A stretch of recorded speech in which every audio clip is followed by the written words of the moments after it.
आज के शो में इक्तिसादी सर्वे माली साल 2022-23 पेश। पिछला माली साल बहुत मुश्किल करार। मुल्क 2017 में मुस्बत सिमत में जा रहा था। वजीर खजाना इसहाक डार का मौकिफ। 4 साला इक्तिदार ने बुरी हालत कर दी। हमने मुल्क में माशी इस्तेहकाम लाना है, वजीर खजाना का अज़म। मईशत में जो गिरावट हो रही थी वो रुक चुकी। अस्सलाम वालेकुम। बस पर्दा हकाइक सनसनीखेज इंकशाफात प्रोग्राम बेनकाब में हूँ आपके साथ सिफान खान। इक्तिसादी सर्वे आज पेश हो चुका है। मुल्क की मजमूई माशी सूरत हाल के ऊपर हम आज प्रोग्राम में ज़रूर गुफ्तगू करेंगे। सियासत में बहुत कुछ हो रहा है, लेकिन साथ साथ मईशत के हवाले से कल भी आसिफ ज़रदारी साहब ने एक फॉर्मूला पेश किया था जब वो FPCCI से मुलाकात के लिए गए थे। वो कहते हैं कि उन्हें मईशत के ऊपर काफ़ी इल्म है। उन्होंने जो जेल में वक्त गुजारा, मईशत के बारे में उन्होंने पढ़ा, और वो ये भी उन्होंने कहा कि अपने हुकूमत के दौर में 24 अरब डॉलर उनके रिजर्व्स थे, और अगर उनको हुकूमत यानी उनके पास बागदौड़ आती है मिनिस्ट्री ऑफ फाइनेंस के मामलात की, तो वो उसको 100 बिलियन डॉलर्स तक लेके जा सकते हैं। लेकिन आपको ये बताएं इस सूरत हाल में कि आज जब इक्तिसादी सर्वे पेश हुआ तो इसहाक डार साहब ने बहुत से चैलेंजेस का जिक्र भी किया जो इस हुकूमत को आने के बाद जिनका सामना करना पड़ा।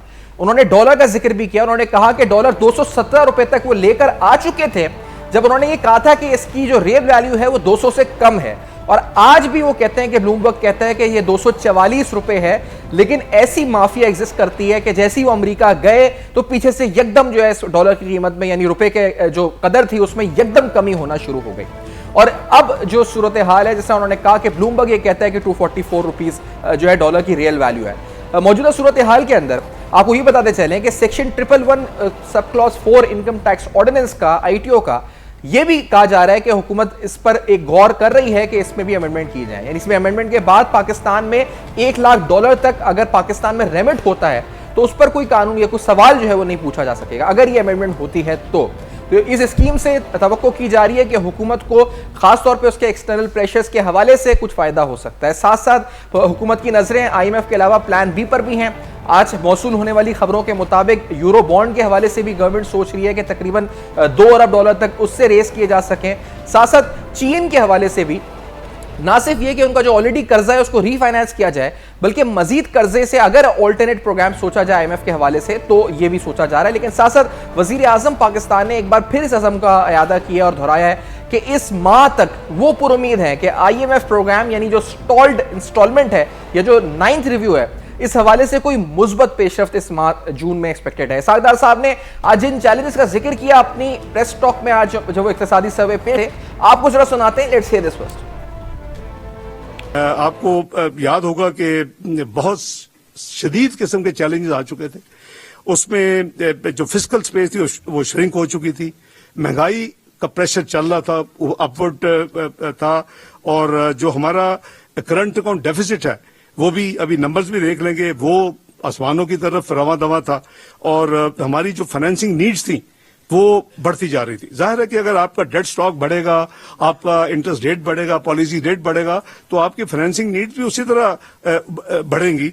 और ये वो एक स्टेट ऑफ अफेयर्स थी जिस वक्त इस हुकूमत ने जिम्मेदारी संभाली, और मैं समझता हूं कि अगर ये कुछ महीने और ना संभालती तो अल्लाह ना करे कि पाकिस्तान कहां खड़ा होता। साथ साथ उन्होंने कुछ नंबर्स भी डिस्कस किए, और ये एक बार फिर उन्होंने बताया कि जब से वो हुकूमत में आए थे ये कहा जा रहा था कि पाकिस्तान डिफॉल्ट कर जाएगा। उन्होंने क्या बताया इन चैलेंजेस के बारे में जो डिफॉल्ट से मुतालिक थे, जो चरमगोइयां थी, कुछ नंबर्स भी बताए। लेट्स हियर दिस, क्या कहा आज इस प्रेस टॉक में। ये मैं इसलिए कह रहा हूं कि last 3rd quarter before this government came in, please वो याद रखे कि 6,400 बिलियन डॉलर्स का रिडक्शन हुई थी आपके फॉरेन एक्सचेंज रिजर्व में एक क्वार्टर में। हम 5 क्वार्टर गुजर चुके हैं। अगर उस स्पीड से हो तो फिर क्या हालत होती। तो वो मैं इसलिए आपको रिमाइंड कर रहा हूं कि वो हमारा सबसे बड़ा मसला जो है वो ऑब्वियसली एक्सटर्नल अकाउंट का है। 1 साल से रूनी जो है लोग वो भी और एक्सटर्नल भी एक ही बात हो रही थी 2 महीने पहले तक, भाजी पाकिस्तान ने डिफॉल्ट करना है और दूसरा ये फ्लाम पेमेंट आ रही है नहीं पे कर सकेंगे, ये मई और जून के 3.7 बिलियन एक्सटर्नल पेमेंट से कैसे करेंगे, ये 1 बिलियन का बॉन्ड कैसे पे होगा। कल बजट पेश होना है अगले माली साल का। 4 बजे पार्लियामेंट का इजलास बुलाया गया है। वजीर खजाना ये बजट पेश करेंगे। इस बजट से बहुत सी तवक्कात हैं, बहुत से लोगों को तवक्कात हैं। सबसे पहले तो IMF के हवाले से ही कि उसके फ्रेमवर्क में रहते हुए हुकूमत को बजट देना है अगर उनको 9th रिव्यू अपना मुकम्मल करवाना है, जो वज़ीर आज़म साहब ने भी काफ़ी हद तक हिदायत दे दी है। साथ साथ अवाम जो कि महंगाई से सताए हुए, फूड इन्फ्लेशन जो कि 50% पर है और जिस महंगाई के हवाले से वो एक रिलीफ की उम्मीद रखते हैं, उनकी भी नजरें इस बजट पर होंगी। साथ साथ इंडस्ट्रियल तबका या फिर वो तबके जो इस वक्त कारोबारी हैं, उनकी अपनी उम्मीदें मुख्तलिफ सेक्टर्स की इस बजट से वाबस्ता हैं, उन पर भी इस प्रोग्राम में ज़रूर गुफ्तगू करेंगे। राना एहसान साहब प्रोग्राम में साथ मौजूद हैं, कोऑर्डिनेटर हैं to the prime minister on commerce, हमारे साथ प्रोग्राम में मौजूद हैं इस्लामाबाद स्टूडियो से। बहुत शुक्रिया सर, आपने प्रोग्राम में ज्वाइन किया। डॉक्टर आबिद सुहेरी साहब SDPI के एग्जीक्यूटिव डायरेक्टर हैं, इकोनॉमिस्ट हैं, प्रोग्राम में साथ मौजूद है। दोनों मेहमान शख्सियात का शुक्रिया, आपने प्रोग्राम में ज्वाइन किया। सुलेरी साहब, आपसे पूछना चाहूँगा, इक्तिसादी सर्वे जो नंबर्स आ रहे थे 0.29% ग्रोथ, एग्रीकल्चर -1.5, इंडस्ट्री LSM तकरीबन -3%, सर्विसेज, तो ये नंबर्स तकरीबन वही आए हैं। लेकिन अब आगे के हवाले से कहीं आपको कोई विजन नजर आया इस प्रेस टॉक में कि कुछ है कि आगे हम शायद खतरात से जो हमें हैं उनसे निकल पाएंगे, यानी स्ट्रैटेजी कोई नजर आई आगे आपको इस आज की इक्तिसादी सर्वे के हवाले से जो गुफ्तगू हुई इसमें? देखिए सफियान, रातों रात तो इकोनॉमी जो है वो ठीक नहीं हो सकती है। तो हम ये तो नहीं कह सकते कि जो नंबर्स आए वो एकदम से ठीक हो जाएंगे, लेकिन ये नंबर क्यों इस तरह क्या है, जाहिर है सैलाब अपनी जगह पे बहुत बड़ी ट्रेजेडी, बहुत बड़ा डिजास्टर था, उसको आप स्पेशली उसका जो इम्पैक्ट एग्रीकल्चर पे आया उसको हम नहीं इग्नोर कर सकते। लेकिन एक मेजर जो फैक्टर रहा है वो रहा है आपका सियासी अदम इस्तेहकाम। पिछला पूरा साल जो था, फिस्कल ईयर जो है, उस सियासी अदम इस्तेहकाम की वजह से क्या क्या हुआ, उस सियासी अदम इस्तेहकाम की वजह से हमारा जो दोस्त ममालिक थे वो वेट एंड सी मोड में रहे, यही वेट करते हुए कि कब ये सेटल होगा और कब वो अपने फाइनेंसेस रोल ओवर करेंगे। उनके इस डिले की वजह से IMF का प्रोग्राम जो है वो ताखीर का शिकार हुआ। इसी सियासी में इस्तेहकाम की वजह से हुकूमत को कम से कम 2 मौके पे डेविएट करना पड़ा IMF के साथ कमिटमेंट को।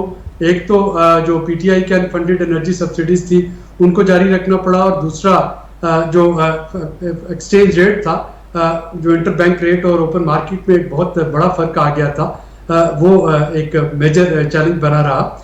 और उसका नतीजा ये निकला कि डॉलर्स की शॉर्टेज हुई, और डॉलर्स की शॉर्टेज के बाद जो इंपोर्ट रिस्ट्रिक्शन आई जिसने कि इंडस्ट्री को बड़े बुरे तरीके से, मैन्युफैक्चरिंग को बड़े बुरे तरीके से मुतासर किया। तो अब गोइंग फॉरवर्ड स्पेशली इस वक्त जो हुकूमत के पास 2 ऑप्शन लग रही हैं कल जो बजट आएगा। एक तो सिंपल ये थी कि IMF को खैर बात कह दिया जाता, एक बड़ा पॉपुलर रिलीफ किस्म का बजट जो कि प्री इलेक्शन होता, जैसे PMLN ने अपना छठा बजट पेश किया था 2018 में, उस तरह का बजट पेश किया जाता और फिर इलेक्शन में जाया जाता, जिसके बाद जो भी इलेक्शन जीतता वो IMF जाने और वो जाने। लेकिन एक 9 मई का जो वाकया हुआ, मेरा ख्याल है कि वो एक टर्निंग पॉइंट इस वक्त बनता हुआ नजर आ रहा है। अच्छा। उस सानहे के बाद जिस तरीके से PTI में टूट फूट हुई, तो अब हम कम से कम ये कह सकते हैं कि अगले इलेक्शंस में PTI जो है, जो एक मेजर अपोजिशन पार्टी थी, PDM में बाकी तमाम जमातें शामिल थी, तो PTI का अब जो कम बैक है इलेक्शन में, कम से कम वो तो अब नजर नहीं आ रहा। अगर वो नजर नहीं आता तो इसका मतलब है कि PDM में शामिल कोई एक जमात, सारी जमातें या चंद जमातें शायद कुछ कोलिशन में अगली हुकूमत बना रही होंगी, और चूंकि वो अगली हुकूमत बना रही होंगी तो फिर उनको इस मामले, इस स्टेज पे IMF के साथ पॉइंट ऑफ नो रिटर्न पे नहीं जाना। और ये चीज हम देख रहे हैं कि कल रात तक या आज तक भी IMF के साथ कंसल्टेशन जारी है बजट के नंबर्स पे, यानी आपका 9वां रिव्यू कंप्लीट हो या ना हो, हुकूमत इस बात को इंश्योर कर रही है कि IMF के साथ मुज़ाकरात के दरवाजे बंद ना किए जाएं, ताकि इलेक्शन के बाद जब यही पार्टीज या इनमें से चंद पार्टीज अगर हुकूमत में आती हैं तो उस वक्त वो जो नया प्रोग्राम निगोशिएट करना है वहां पे आसानी हो सके। तो मेरा ख्याल है, और ये बहुत खुशहाल बात है जो आप कह रहे हैं कि ये वर्चुअल मीटिंग्स हुई हैं कि एक इस हुकूमत जो है सियासत के बजाय जो नेशनल इंटरेस्ट है उसको सामने रखते हुए कि IMF प्रोग्राम ये ना हो कि जिस तरह आपने कहा कि छठा बजट जो पिछली हुकूमत का IMF का था और फिर PMLN का और फिर जो PTI करके गई थी कम से कम वो करके नहीं जाएगी, एक अच्छी खुशाइन बात है। लेकिन राना एहसान साहब आपकी तरफ भी आना चाहूँगा इस सवाल को लेकर के, ख़ासतौर पर जो अब नंबर्स आए हैं इन नंबर्स के साथ आपके लिए सियासी तौर पर इलेक्शंस में जाना कितना मुश्किल होगा, कितना जो हालात हैं इस वक्त इकोनॉमी के वो ठीक है कि आप लोग अभी भी मुश्किल फैसले, बजट भी आप IMF के फ्रेमवर्क में देंगे ताकि मुल्क के लिए बेहतर हो, लेकिन आपकी अपनी सियासत कितनी मुतासर होने जा रही है राना साहब से? बिस्मिल्लाहिर्रहमानिर्रहीम। देखें, तभी हम लोगों को यही एक्सप्लेन करते हैं कि असल अगर आपने हुकूमत का तयन करना है कि हुकूमत की परफॉर्मेंस कैसी रही तो वो एक आधे साल में नहीं की जा सकती। वैसे तो इस साल की भी परफॉर्मेंस को हम बड़े अच्छे तरीके से डिफेंड कर सकते हैं, लेकिन असल परफॉर्मेंस PMLN की अगर आप देखना चाहते हैं तो वो 2013 से 2018 वाला दौर था जब पाकिस्तान की मईशत 24th लार्जेस्ट इकॉनमी बन चुकी थी दुनिया की और हमारे सारे इंडिकेटर्स बड़े पॉजिटिव थे। इन्फ्लेशन लोएस्ट लेवल के ऊपर थी। हमने लोड शेडिंग का मुकाबला किया, हमने गैस की लोड शेडिंग का मुकाबला किया, टेररिज्म का मुकाबला किया। हम इन सारे मसाइल से बढ़ के ऊपर आ गए। CPEC जैसा बड़ा प्रोजेक्ट लॉन्च हुआ, फॉरेनर्स का एक इन्फ्लक्स पाकिस्तान में आना शुरू हो गया। तो अभी ये जो दौर है, देखें आपने कहा नंबर्स हैं, बिल्कुल यहां अगर कोई तयन कोई बेंचमार्क आप रख सकते हैं तो वो ये है कि हमारे जो मुखालिफ थे वो कहते थे कि ये मुल्क डिफॉल्ट कर जाएगा, श्रीलंका बनने जा रहा है। और उन्होंने जब हुकूमत छोड़ी तो उन्होंने एक ऐसी ट्रांजिशन की जो कि बिल्कुल स्मूथ नहीं थी और IMF का मुआहदा बिल्कुल तबाह करके वो चले गए। जब उन्होंने यू टर्न ले लिया, सब्सिडीज दे दी, तो हमें वो मुल्क मिला था। और इस मुल्क में जब से हमें ये मईशत मिली है, हमने फायर फाइटिंग की है। हमारा काम आग बुझाना था। और मैं समझता हूं कि ये जो ट्रांजिशन अब होने जा रहा है कि अगस्त में हुकूमत ख़त्म होएगी, ये टेन्योर ख़त्म होगा और हम एक केयर टेकर सेटअप पे जाएंगे, फिर नई जमात जो भी इलेक्शन जीत के आएगी वो आएगी। इसके अंदर ये मैं समझता हूं कि चंद उन ट्रांजिशंस में होगी पाकिस्तान की तारीख में जिसके अंदर हम बजट भी जो बना रहे हैं वो IMF की मुशावरत के साथ बना रहे हैं। तो जब आप डायरेक्शन की बात करते हैं कि क्या आगे की डायरेक्शन है, तो ये बहुत बड़ा इंडिकेटर है डायरेक्शन का कि हम एक फिस्कल डिसिप्लिन की तरफ जा रहे हैं। हम अपने मैक्रो इकोनॉमिक जो कि बहुत खुशाइन बात है कि आप IMF के फ्रेमवर्क में रहकर बजट बना रहे हैं और जिस आप कह रहे हैं अच्छा प्रेसिडेंट भी है, लेकिन ये बताते जाए साथ साथ कि ये तो है कि आप IMF प्रोग्राम पर पूरी कोशिश कर रहे हैं कि उसका रिव्यू मुकम्मल हो जाए और आपको जो स्टॉल प्रोग्राम है वो बहाल हो जाए, लेकिन साथ साथ प्लान B की बातें जो हम आपसे पूछते भी रहे हैं और उसके बारे में इत्तलात भी आती हैं। एक यूरो बॉन्ड के बारे में खबर है, एक चीन से कुछ पैसों की खबर है कि लोन्स लिए जाएं, और एक साथ साथ ये भी है कि आप इनकम टैक्स ऑर्डिनेंस में यानी जो उसका 111 क्लॉज 4 है उसमें कुछ अमेंडमेंट करने का सोच रहे हैं कि $1 लाख तक बाहर से रेमिट हो सके पाकिस्तान, जो शायद एक्सचेंज कंपनीज ने आइडिया फ्लोट किया था सेनेट की स्टैंडिंग कमेटी में भी। तो ये खासतौर पर ये इनकम टैक्स ऑर्डिनेंस के बारे से बताइएगा, क्या हम एक्सपेक्ट करें कल के बजट में कोई अमेंडमेंट आ सकती है या बाद में कुछ अमेंडमेंट आ सकती है in the income tax ordinance, कुछ एक्सपेक्ट हम कर सकते हैं इसमें? देखें, कल जो फाइनल शक्ल जो बजट की है वो तो कल अनाउंस होगी। हम देखें अपनी जो एक्सटर्नल रिक्वायरमेंट है आपकी डॉलर्स की, उसके लिए तो हर जो पॉसिबल सिनारियो है उसके ऊपर वर्किंग हर वक्त जारी रहती है। हम लोग अपनी हर लिहाज से वो वर्किंग एक कंटिन्यूइंग प्रोसेस है, जहां हम देखते हैं अब एक जो बार्टर की आपको शक्ल नज़र आई, जहां ईरान, अफगानिस्तान और ये सेंट्रल एशियन ममालिक के साथ बार्टर में ट्रेड हो रही है। ये भी एक वर्जन है आपकी एक्सटर्नल जो डॉलर रिक्वायरमेंट है उसके अंदर रिडक्शन लाने के लिए। तो देखें प्लान बी की बात होती है। पहली बात तो ये कि हुकूमत ने इस गवर्नमेंट ने बड़ा कैटेगोरिकली अनाउंस किया कि हम समझते हैं कि हमने IMF के प्रोग्राम के अंदर रहना है और अगले फाइनेंशियल ईयर में हमने जो है 24वें IMF प्रोग्राम के अंदर जाना है। ये एक तो ये डायरेक्शन बड़ी क्लियर है। अब अगर मिसाल के तौर पे जिस तरह डिले हुआ है IMF के प्रोग्राम, तो प्लान B तो ऑलरेडी इंप्लीमेंटेड है। हमने अपना जो करंट अकाउंट डेफिसिट है उसमें 76% कमी की है जुलाई से अप्रैल तक पिछले साल के कंपैरिजन में।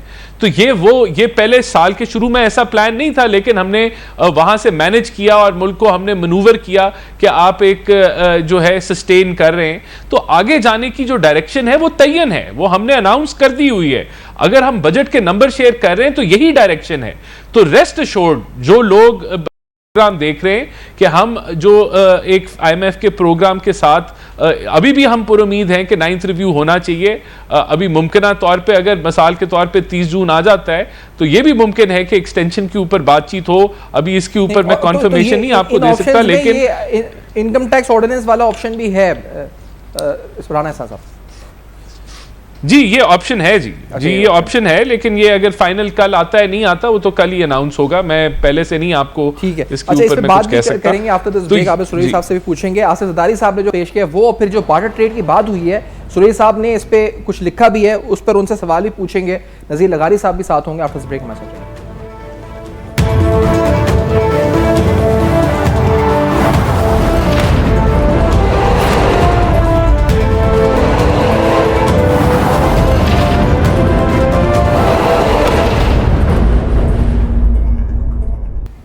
Welcome back. आप देख रहे हैं बेनकाब, और आज बेनकाब में इक्तिसादी सर्वे, आने वाला बजट क्या इसमें हो सकता है, मुमकिन तौर पर IMF का जो साथ फ्रेमवर्क में बजट होगा इसमें क्या तवक्कुआत हम रख सकते हैं। साथ साथ ये भी कि अगर IMF नहीं हुआ तो प्लान बी के तौर पर क्या ऑप्शंस है गवर्नमेंट के पास, क्या यूरो बॉन्ड्स, क्या इनकम टैक्स ऑर्डिनेंस में, जिस तरह अभी राना एहसान साहब ने कहा कि हाँ ये भी ज़ेरे गौर है कि हम इसमें अमेंडमेंट करें और जो $1 लाख तक की रेमिटेंसेज हैं उनके हवाले से कुछ जो कवानीन है इनकम टैक्स के उनमें तब्दीली की जाए।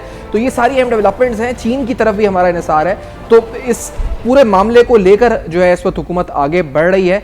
कितनी संजीदा ये कोशिशें, इन पर सवाल उठाते हैं। आसिफ जरदारी साहब ने कल जब FPCCI का दौरा किया तो वहाँ जब ट्रेडर्स और इंडस्ट्रियलिस्ट से बात की तो उन्होंने वहाँ उनसे क्या कहा, आपको जरा सुनाते हैं, फिर इस पर कुछ सवाल भी उठाते हैं। लेट्स से जितना बड़ा आदमी है उतना बड़ा रिटर्न मांगता है।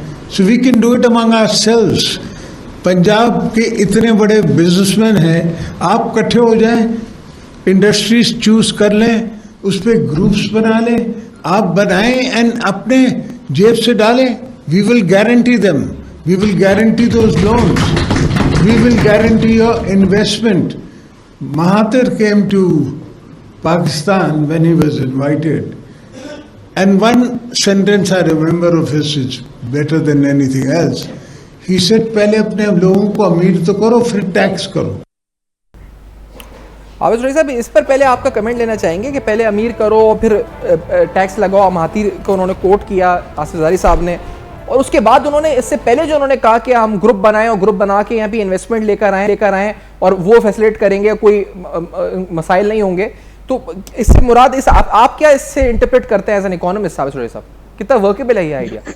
देखिए, पहले अमीर करो और फिर टैक्स दो, ये तो प्रोग्रेसिव टैक्सेशन की बेसिक फिलॉसफी यही है कि टैक्स उससे लिया जाना चाहिए जिसकी इनकम टैक्सेबल हो, और इनडायरेक्ट टैक्सेस जो है उससे हमें हटना होगा, डायरेक्ट टैक्सेस पे आना होगा। वेल्थ जनरेशन जो है और जो कंसोर्शियम्स की बात जो है, groups banana, this is consortium. क्या आप अपने कंसोर्शियम बनाते हैं, कंसोर्शियम पूरी दुनिया में, या अपना कैपिटल जो है, कैपिटल क्राउड सोर्सिंग वो पूरी दुनिया में है।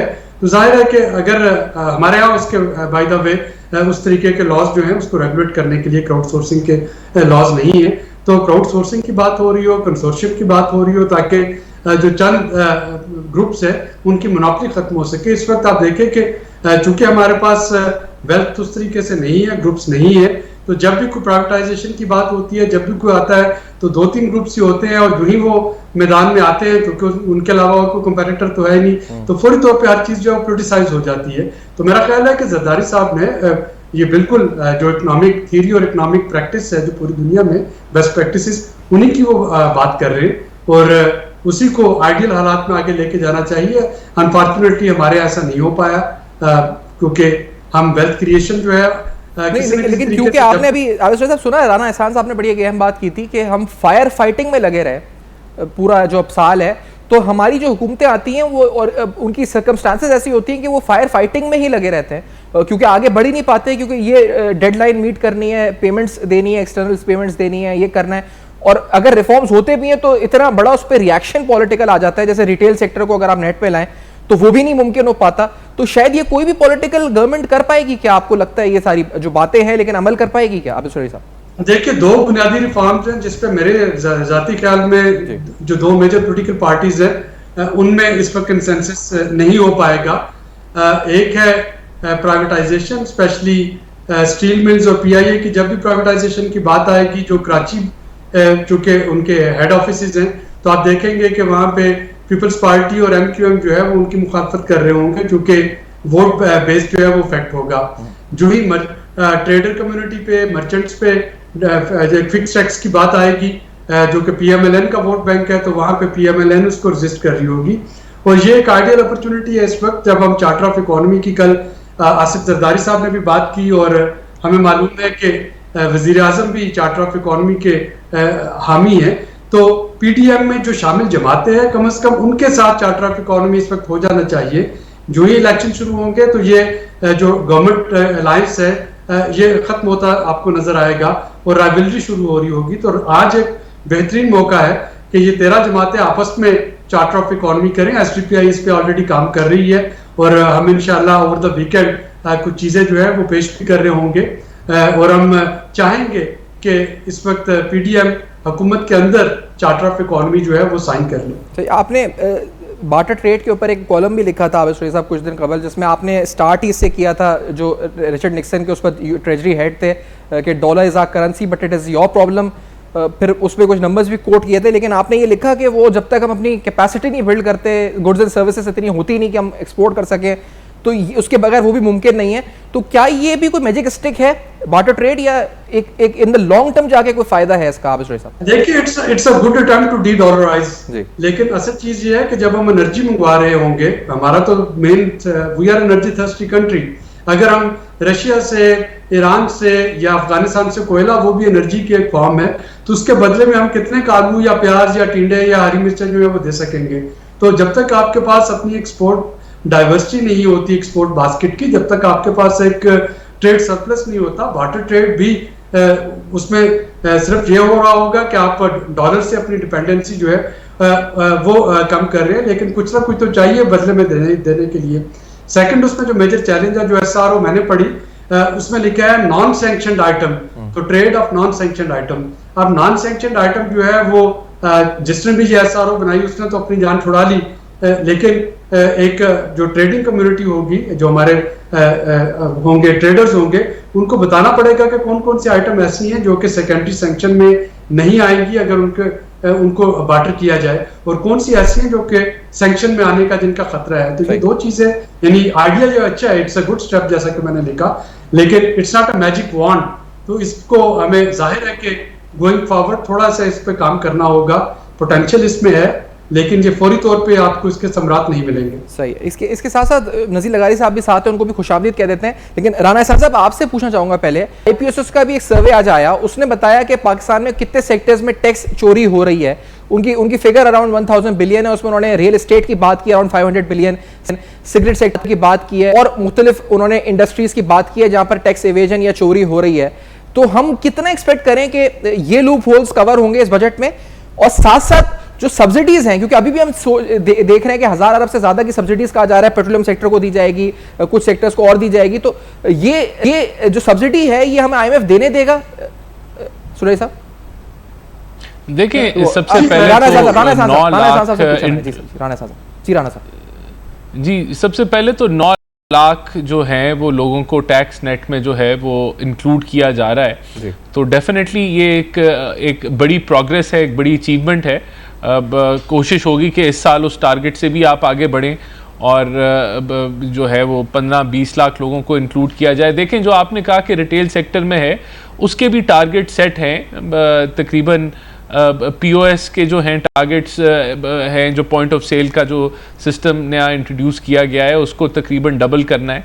तो लूप होल्स को डेफिनेटली क्लोज करने की कोशिश इस दफ़ा भी रिटेल सेक्टर को हम कोशिश करेंगे कि टैक्स नेट के अंदर लेके आएँ। देखिए, बात यह है कि गैप तो है, जो हम लोग 11% टू जीडीपी पे टैक्स टू जीडीपी रेशो छोड़ के गए थे 2018 में, जो बाद में 8.25 8.5 पे आ गई। तो हमने इसको बढ़ाना तो है, इसको बढ़ाने की ज़रूरत है, और उसके अंदर मैं समझता हूँ एग्रीकल्चर एक ऐसा है सेक्टर जो कि 20% गालबन जीडीपी को कंट्रीब्यूट करता है, लेकिन उसकी जो इनपुट है टैक्स के अंदर वो लेस देन 1% है। तो ये वो एरियाज़ हैं जिनको जो ये डिवॉल्व हो चुके हैं, सूबों में हैं, तो तो यहाँ बहुत स्पेस अवेलेबल है कि आप इधर बेहतर टैक्स कलेक्शन कर सकें। प्रॉपर्टी सेक्टर ऐसा है सेक्टर, वहाँ जो है वो टैक्सेस की इतनी ज़्यादा वो रजीम ऐसी नहीं है जो कलेक्ट करी। तो बहुत सारे लूप होल्स हैं जिनको क्लोज करने की ज़रूरत है, और इंशाल्लाह ये बजट कोशिश करेगा कि उनको कवर करे, ख़ास करके जो रिटेल सेक्टर है। दूसरा आपने पूछा कि जी आप दूसरा सवाल, तो मैं समझता हूं कि ये कोशिश होगी हमारी। और देखें, इसको एक रियलिस्टिक फिगर है जो 9200 का जो है, गालबन जो 9.2 ट्रिलियन का फिगर अभी तक, कल वैसे फाइनल फिगर अनाउंस होगा, लेकिन गालबन यही है जो होगा। तो अब एक ऐसा फिगर है जो कि अचीवेबल है, और उम्मीद हमें यही है कि जो इंपोर्ट कंप्रेशन है वो इस तरह कंटिन्यू नहीं करेगी जिस तरह आपने, अगर हम IMF का प्रोग्राम बहाल कर लेते हैं तो वहाँ भी हमें उम्मीद है कि आपकी जो इंपोर्ट्स के ज़रिए जो टैक्स कलेक्शन होती है वो बेहतर होगी अगले साल। तो एक और बस मैं आखिरी पॉइंट में ये कहना चाहूँगा कि इसमें हमें प्लान B क्या है, प्लान C क्या है, प्लान IMF है, ये क्लैरिटी होनी चाहिए। अवाम को भी पता होना चाहिए कि हुकूमत की ये ख्वाहिश और कोशिश होगी कि हमने IMF के प्रोग्राम को कंटिन्यू करना है, और ये 30 जून के बाद अगर खत्म हो जाता है तो हम नए प्रोग्राम में दाखिल होंगे। यही प्लान है। पॉइंट पे अगर ये प्लान आपका आया सामने, मैं नज़ीर लगारी साहब को भी खुशामदीद कहता हूं, लेकिन एक ब्रेक के बाद हम ये बात करते हैं आगे बढ़ा। ब्रेक हमारे साथ रहेगा।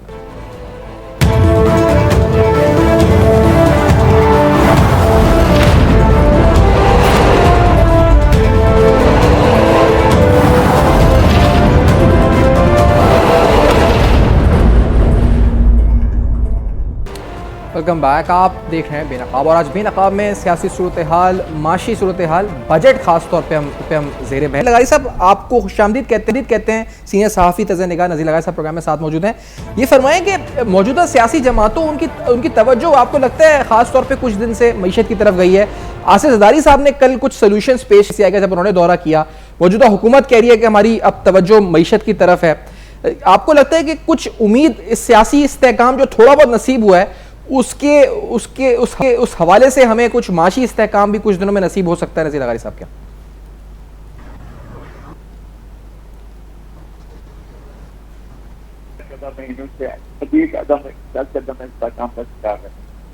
और कुछ इदारे, कुछ अफराद, कुछ लोग जो है इस तरह के इस्तेहकाम को हवा दे रहे, और ये हवा कहीं किसी एजेंडे पर भी हो रही, इस पर कोई खास तवज्जो भी थी।